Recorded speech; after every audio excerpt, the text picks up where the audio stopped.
kasih karunia dan damai sejahtera dari Allah Bapa dan anaknya Tuhan Yesus Kristus menyertai kamu sekalian. Amin.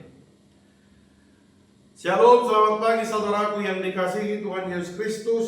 Sebelum kita memulai aktivitas kita hari ini, marilah kita mendengarkan sapaan Tuhan untuk kita melalui firman-Nya pada hari ini Senin tanggal 18 November 2024 yang tertulis dalam kitab 1 Yohanes pasal yang keempat ayat 9.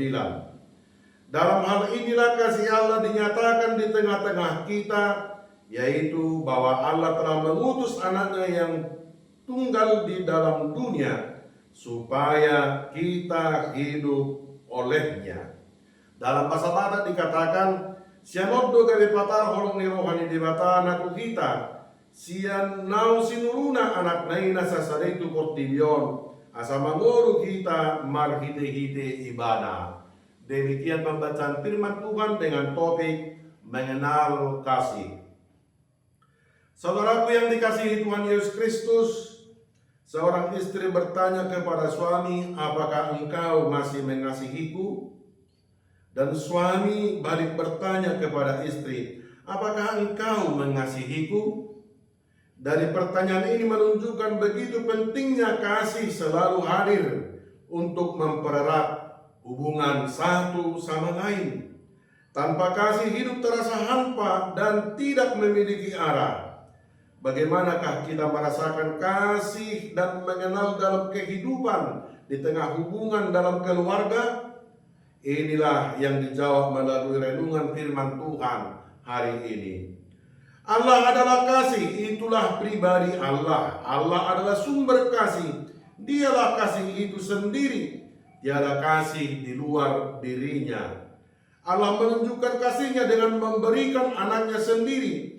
Dia mengasihi kita dengan nilai yang tidak berbanding seperti yang telah diberikannya bagi kita. Bahwa Allah telah mengutus anaknya yang tunggal ke dalam dunia, mati untuk kita ketika kita masih berdosa, supaya kita hidup olehnya. Oleh sebab itu dapatlah kita memahami dengan jelas bahwa kedatangan Yesus ke dunia adalah bukti kasih Allah.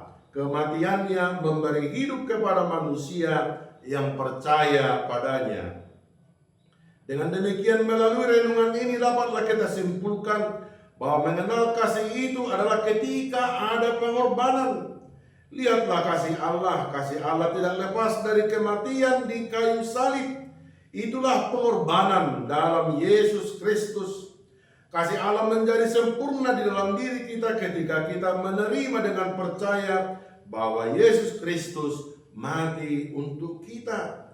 Pengorbanannya dengan kematian di kayu salib untuk mengenal begitu besar kasih-Nya terhadap kita sehingga kita beroleh hidup, yaitu hidup yang kekal. Hidup di dunia ini hanya sementara dan suatu saat akan kita tinggalkan untuk menerima hidup kekal dari Allah melalui Yesus Kristus. Dengan mengenal kasih Allah melalui Yesus Kristus, kita diajak untuk mampu menunjukkan perilaku saling mengasihi. Inilah suatu bentuk pengorbanan itu. Dengan saling mengasihi kita mengikuti teladan Kristus, menghadirkan kasih Allah dalam hidup sehari-hari memang membutuhkan proses yang panjang. Dalam proses ini kita seringkali mengalami kekecewaan karena mendapatkan respon yang tidak seimbang.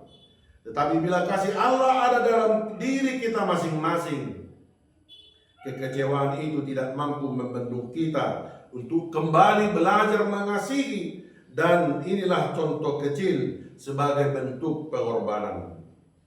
Bentuk pengorbanan lainnya adalah bahwa kasih itu membentuk karakter kepribadian kita. Tidak lagi memikirkan diri sendiri, tetapi bagaimana menyatakan kasih Allah agar semakin banyak orang mengenal diri kita dalam Kristus.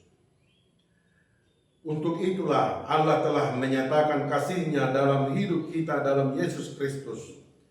Nyatakanlah kasih Allah itu dalam hidupmu dalam bentuk pengorbanan sebagaimana Kristus mengorbankan dirinya untuk kita.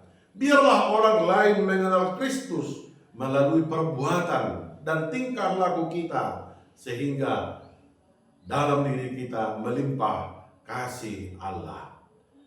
Demikianlah sabda firman Tuhan untuk kita. Tuhan menyertai dalam aktivitas kita hari ini. Tuhan memberkati.